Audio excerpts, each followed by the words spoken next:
या वक्तव्यानं सध्या राजकीय वर्तुळात लक्ष वेधलेलं आहे। खासदार संजय राऊत यांनी एकंदरीतच आत्ता जो पंतप्रधानांचा नागपूर दौरा झालेला आहे त्याबद्दल आणि तिथे केलेल्या पंतप्रधानांनी केलेल्या भाषणाबद्दल विचारलं असता बोलण्याच्या ओघात संजय राऊतांनी हे वक्तव्य केलेलं आहे। भाजपचा राष्ट्रीय अध्यक्ष हा संघ ठरवेल असं म्हणतानाच पुढे त्यांनी मोदींचा पुढचा वारसदार हा महाराष्ट्रातून असेल आणि त्या व्यक्तीची निवड संघ करेल असं एक मोठं वक्तव्य केलेलं आहे। 75व्या वर्षी निवृत्त व्हावं लागतं हा नियम किंवा हा निर्णय जो आहे तो मोदींनी केलेला होता, त्यावेळेपासून तो निर्णय झालेला होता आणि आता त्यांना सुद्धा तसंच 75व्या वर्षी निवृत्त व्हावं लागेल असंही संजय राऊतांनी म्हटलेलं आहे।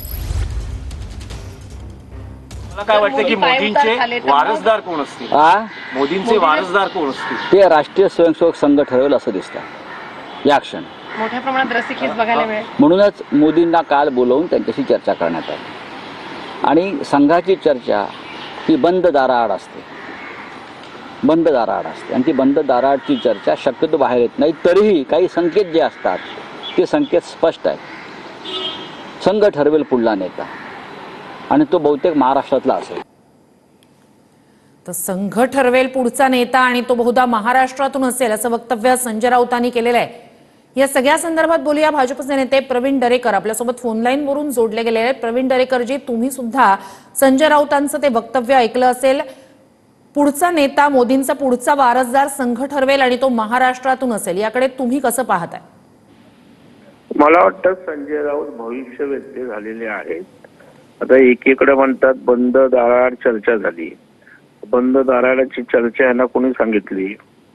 आणि एक गोष्ट खरी आहे की भारतीय जनता पार्टीला मार्गदर्शन आणि दिशादर्शन हे संघाचं होतच असतं आणि त्याच्यामुळे भारतीय जनता पार्टीच्या भविष्यातल्या वाटचालीमध्ये किंवा जेव्हा अशा प्रकारचा विषय येईल त्यावेळेला निश्चितच संघाचं मार्गदर्शन आणि संघ भूमिका या ठिकाणी घेत असते देशहिताच्या दृष्टीनं, राष्ट्रभक्तीच्या दृष्टीनं। आणि त्याच्यामुळे मला वाटतं आताच तो विषय या ठिकाणी समोर नाही आहे, परंतु या ठिकाणी आमच्यामध्ये काहीतरी काळी टाकायची आणि पुन्हा एक नवीन वाद निर्माण करत त्या ठिकाणी आपलं जे टीव्हीवरचं किंवा मीडियातलं जे काय दुकान आहे ते चालू ठेवायचं। या पलीकडे संजय राऊतांच्या या वक्तव्याला त्या ठिकाणी फार अर्थ त्या ठिकाणी आहे असं मला वाटत नाही आणि महाराष्ट्रातनं त्या ठिकाणी कुठलं नेतृत्व घडत असेल तर त्याचा महाराष्ट्रातल्या लोकांना अभिमानच वाटेल, इथल्या कार्यकर्त्यांना अभिमान वाटेल। नक्कीच प्रवीण दरेकरजी, मोदींचा पुढचा वारसदार महाराष्ट्रातून असेल असं संजय राऊतांचं वक्तव्य आणि तो संघ ठरवेल, एकंदरीतच संजय राऊतांना हे वक्तव्य करताना नेमकं काय सूचित करायचं होतं किंवा कशासाठी म्हणून त्यांनी हे वक्तव्य केलेलं आहे असं वाटतं? नाही, आता त्यांच्या मनात काय कशासाठी वक्तव्य केले मी कसं काय सांगू शकतो, कारण मी काय संजय राऊतांसारखा द्रष्टा नेता किंवा भविष्यवेत्ता नाहीये। परंतु आज संजय राऊतांना नेमकं एवढं तरी त्या ठिकाणी जाणीव झाली की महाराष्ट्रातनं त्या तोडीचे नेते या ठिकाणी तयार आहेत आणि त्याच्यामुळं भारतीय जनता पार्टीच्या महाराष्ट्रातल्या नेतृत्वांवर त्या ठिकाणी त्यांचा विश्वास निर्माण झालाय, हे आमच्या दृष्टीनं फार महत्वाचं आहे। नक्कीच प्रवीण दरेकरजी, धन्यवाद, तुम्ही आमच्याशी संवाद साधलात त्यासाठी।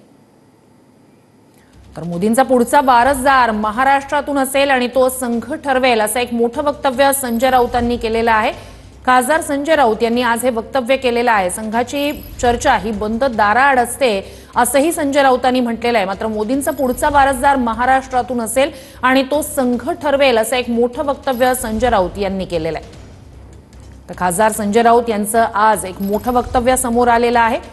75व्या वर्षी निवृत्त व्हावं लागेल असं म्हणत संजय राऊतांनी हे वक्तव्य केलेलं आहे। मोदींचा पुढचा वारसदार महाराष्ट्रातून असेल आणि त्या व्यक्तीची निवड संघ करेल असं एक मोठं वक्तव्य खासदार संजय राऊत यांनी केलेलं आहे।